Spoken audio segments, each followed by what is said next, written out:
Hi friends, তো আজ আমি বানাতে যাচ্ছি হরিয়ালি কাবাব চিকেন। তার জন্য দেখে নিই কী কী লাগবে।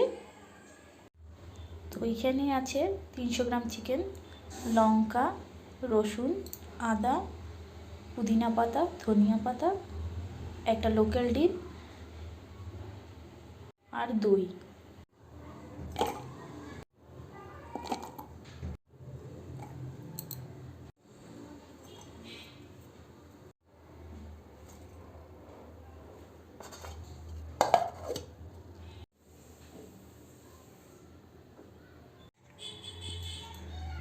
দিয়ে দিচ্ছি দই,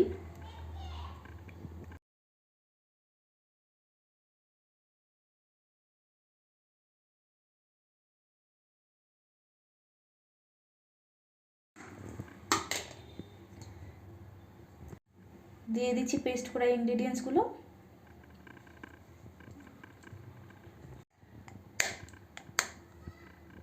দিয়ে দিচ্ছি একটা লোকাল ডিম,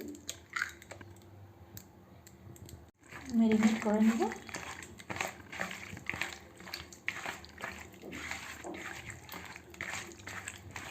ভালো করে মাখানো হয়ে গেছে, এখন ঢেকে ফ্রিজে 3 ঘন্টার জন্য রেখে দিব।